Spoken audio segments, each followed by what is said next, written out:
Assalamualaikum warahmatullahi wabarakatuh.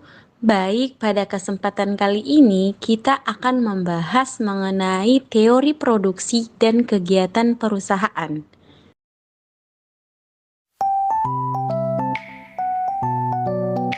Dengan pembahasan pertama yaitu faktor pemicu adanya organisasi produksi sebuah perusahaan bisa berasal dari dua faktor, yaitu faktor pertama, produksi yang jumlahnya massal dan ekonomis. Menurut Sukirno 2011, produksi yang efisien membutuhkan pabrik dan mesin serta jalur praktikan khusus. Selain itu, juga membutuhkan pembagian pekerjaan menjadi sebuah kegiatan kecil. Faktor kedua yaitu menambah ketersediaan sumber daya untuk menghasilkan produksi dalam jumlah besar. Pada perekonomian kapitalis, sebagian besar dana atau modal untuk kegiatan produksi berasal dari laba perusahaan atau pinjaman pasar uang. Selanjutnya, bentuk-bentuk organisasi perusahaan menurut Sukirno tahun 2011. Yang pertama yaitu perusahaan perseorangan. Contohnya yaitu seperti penjual sate, toko kelontong, pedagang kaki lima, dan lain sebagainya. Dengan keuntungannya adalah pemiliknya memiliki kebebasan yang tidak terbatas. Yang kedua yaitu perseroan terbatas. Dengan kelebihannya yaitu PT dapat mengumpulkan modal dengan cara mengeluarkan saham-saham dan menjualnya kepada masyarakat. Perusahaan milik negara ini seperti PT Pertamina, PT Telekomunikasi Indonesia, dan lain sebagainya. Yang ketiga yaitu perusahaan koperasi. Perusahaan yang didirikan bukan semata-mata mencari keuntungan pemasukan, tetapi untuk melindungi kepentingan para anggotanya. 1.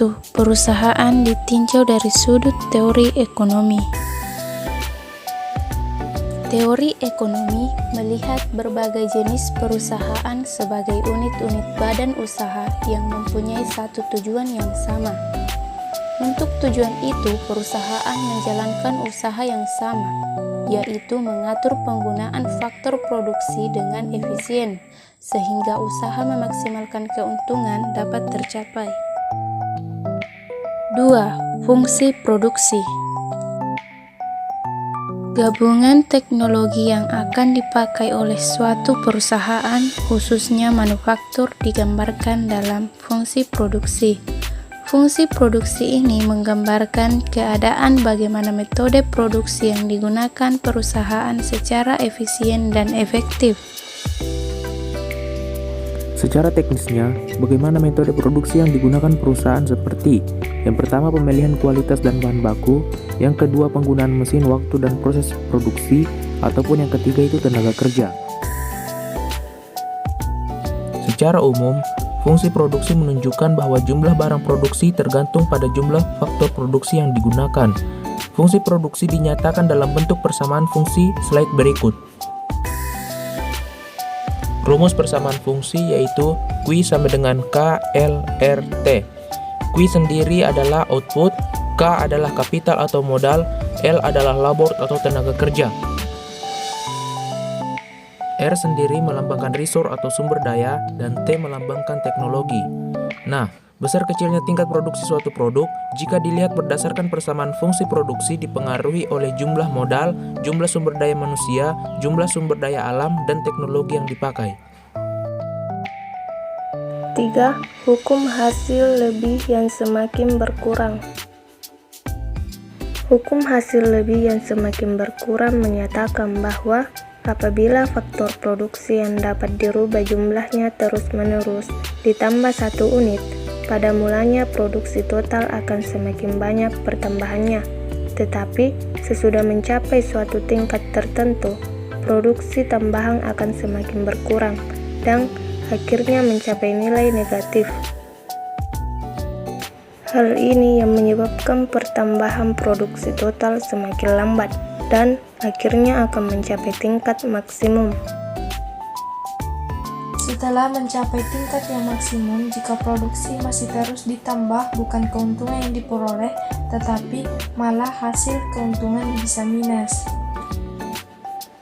Menurut Sukirno 2011, di antara tingkat produksi dan jumlah tenaga kerja yang digunakan dapat dibedakan dalam 3 tahap, yaitu tahap pertama, produksi total mengalami pertambahan yang semakin cepat. Tahap kedua, produksi total mengalami pertambahan yang semakin lambat. Tahap ketiga, produksi total semakin lama semakin berkurang. 4. Total produksi, produksi rata-rata, dan marginal produksi. Apa itu total produksi? Total produksi adalah keseluruhan jumlah produksi yang dihasilkan oleh setiap sumber daya yang digunakan untuk memproduksi produk. Apa itu produksi rata-rata? Produksi rata-rata adalah produksi yang dihasilkan oleh satu pekerja, atau dengan kata lain, berapa penambahan produksi jika ditambah satu tenaga kerja.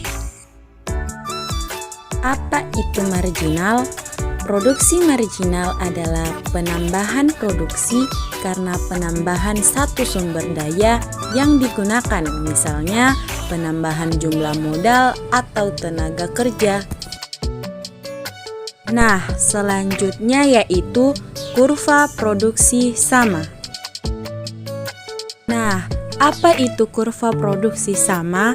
Kurva produksi sama adalah kurva yang menunjukkan gabungan sumber daya manusia dan modal yang akan menghasilkan satu tingkat produksi tertentu. Isokuan menunjukkan kombinasi alternatif antara input modal K dengan tenaga kerja L yang dapat digunakan untuk memproduksi suatu tingkat output tertentu. Penggambaran kombinasi dari beberapa alternatif tersebut pada suatu kurva yang disebut kurva isokuan, di mana kurva isokuan memiliki ciri-ciri sebagai berikut. Menurut Sukirno 2011, yang pertama mempunyai koefisien garis negatif, yang kedua garis cenderung cembung, yang ketiga antara garis isokuan satu dengan garis isokuan lainnya tidak saling berpotongan, yang keempat kurva isokuan yang jauh dari titik origin atau pusat menunjukkan jumlah output yang semakin banyak. 6. Garis biaya sama atau isokos. Meminimumkan biaya produksi adalah sebuah keharusan dalam sebuah perusahaan agar mencapai efisiensi dan efektivitas produksi. 7. Memaksimumkan dan meminimumkan produksi. Memaksimumkan produksi. Dalam membicarakan persoalan yang dinyatakan dalam memaksimumkan produksi, kita misalkan biaya yang dibelanjakan untuk membeli per unit modal adalah 15.000, upah tenaga kerja adalah 10.000, dan biaya disediakan oleh produsen adalah 300.000. Dengan uang sebanyak 300.000, sekiranya produsen mampu membeli satu jenis faktor produksi saja memperoleh 20 unit modal atau 30 tenaga kerja. Oleh sebab itu, untuk dapat membuat analisis mengenai persoalan dalam meminimumkan biaya, perlu dibuat pemisalan mengenai tingkat produksi yang akan dicapai. Sekian dari pembahasan yang dapat kami sampaikan. Thanks for watching and Assalamualaikum warahmatullahi wabarakatuh.